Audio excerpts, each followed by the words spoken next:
नमस्कार। यह वीडियो जो आप देख रहे हैं ये class 6 chapter 5 understanding elementary shape का है। इसमें आपको इस चैप्टर के अंदर क्या क्या सीखना है उसकी जानकारी मिलेगी। सबसे पहले मेजरिंग लाइन सेगमेंट। हम लाइन सेगमेंट को कैसे नापते हैं, तो लाइन सेगमेंट को नापने के लिए हमारे पास मीटर स्केल होता है, रूलर या मीटर स्टिक जिसके द्वारा हम नापते हैं। और नापने की जो इकाई है हमारे पास वो इंच है, सेंटीमीटर है, मिलीमीटर है, किलोमीटर है। तो जब हम नापते हैं किसी लाइन सेगमेंट को तो जो हमारा रूलर है उसके जीरो से हम शुरुआत करते हैं। कई बार बच्चे 1 से पढ़ना शुरू करते हैं तो उसमें दिक्कत हो जाती है। तो हम स्केल को लाइन सेगमेंट के ऊपर जब रखते हैं तो जीरो, जो स्केल की जीरो है वो उसके एंड पॉइंट पर रखी जाती है और फिर हम उसको नापते हैं। Comparing by tracing. देखिए, हम किसी दो लाइनों को जब कंपेयर करते हैं तो एक लाइन को किसी ट्रेस पेपर पर हम उसको बना लेते हैं और दूसरे पर रख करके हम उसको कंपेयर करते हैं। तो ये जो कंपेयरिंग का सिस्टम है ये ज़्यादा सूटेबल नहीं है और ये हर जगह लागू भी नहीं हो सकता। Comparison to line segment with a divider. Divider की सहायता से हम बिल्कुल एक्यूरेट कंपेयर कर सकते हैं। देखिए, जैसे बी और सी डी को तुम्हें कंपेयर करना है तो हमें क्या करना है, ए पर डिवाइडर को रखेंगे और उसको बी तक खोलेंगे। फिर हम डिवाइडर को सी पर रखेंगे और उसको हम उसके ऊपर रख करके देखेंगे कि सी डी उसके बाहर है कि इसके अंदर है या उसके बराबर है। तो अगर सी डी से वो बाहर जा रहा है तो इसका मतलब ए बी की लंबाई ज़्यादा है, इससे अंदर जा रहा है तो कम है और उसके बराबर है तो इक्वल है। Comparison by observation. हम सीधे देख करके भी ऑब्जर्व कर देते हैं लेकिन ये एक्यूरेट मेजरमेंट नहीं दे पाता है।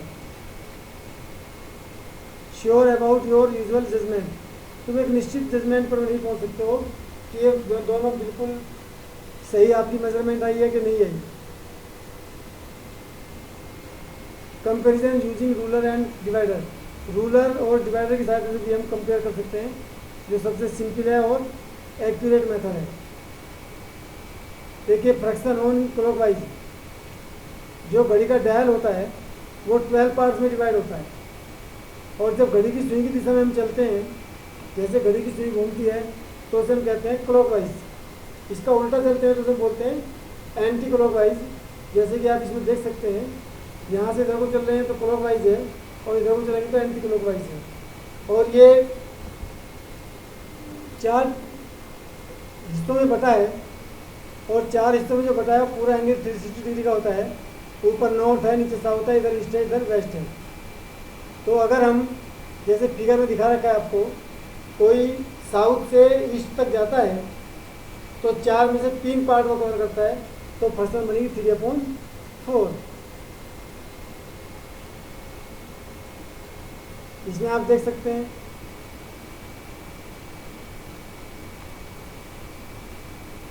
किस प्रकार से हम इसको फ्रैक्शन के रूप में लिख सकते हैं। ये डिग्री में दिया है, ये रेडियन में दिया है। Kind of angles.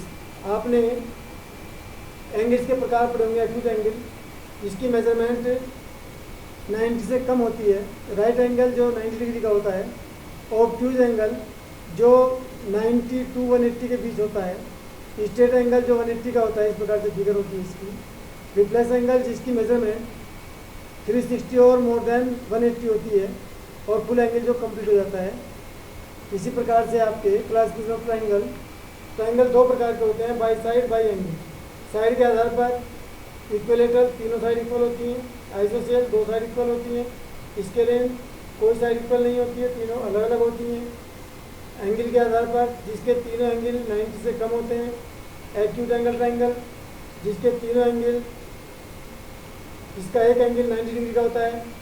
Right angle triangle जिसका एक एंगल 90 से ज़्यादा होता है। Obtuse angle triangle. Classification of quadrilateral. देखिए, 4 साइड के पॉलीगॉन हैं जिन्हें पहला parallelogram, rectangle, square, rhombus, trapezium, kite, इनकी प्रॉपर्टी हैं, इनको आप पढ़ सकते हैं। अपोजिट साइड क्या होती हैं, इक्वल होती हैं, पैरेलल होती हैं। एडजेसेंट साइड में क्या रिलेशनशिप होती है, जैसे रेक्टेंगल इसकी चारों साइड अपोजिट साइड इक्वल होती है, एंगल 90 डिग्री का होता है, दोनों डायगोनल से एक दूसरे को बाइसेक्ट करते हैं, इक्वल होते हैं।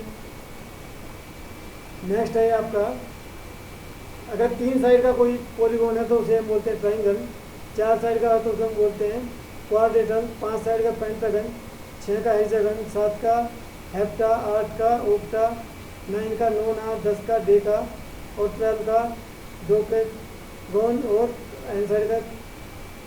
इसी प्रकार से आप यहाँ देख सकते हैं क्लासिफिकेशन ऑफ पॉलीगॉन में ये हो ही रहा है, बताया कि अभी हमने दोबारा से इसकी properties of 3D shape. 3D shape से होती है जिनमें लेंथ होती है, एक ब्रेथ होती है, एक हाइट होती है। और जो 3D शेप होती है उसमें फेस होता है, एज होता है, वर्टेक्स होता है। तो ये जैसे आपके सामने 3D फिगर है, इनकी प्रॉपर्टीज है, कितने फेस हैं, कितने वर्टेक्स हैं, कितनी एज है। और जो फ्लैट होता है सरफेस को फेस बोलते हैं हम इसके। जैसे दिखा दिया आपको, ये ट्यूब है, सिलेंडर है, स्फीयर है, क्यूबाइड है, कोन है। तो इस प्रकार से ये। Thank you. इस वीडियो के आधार पर आप ऐसे को सोल्व करने का प्रयास करें।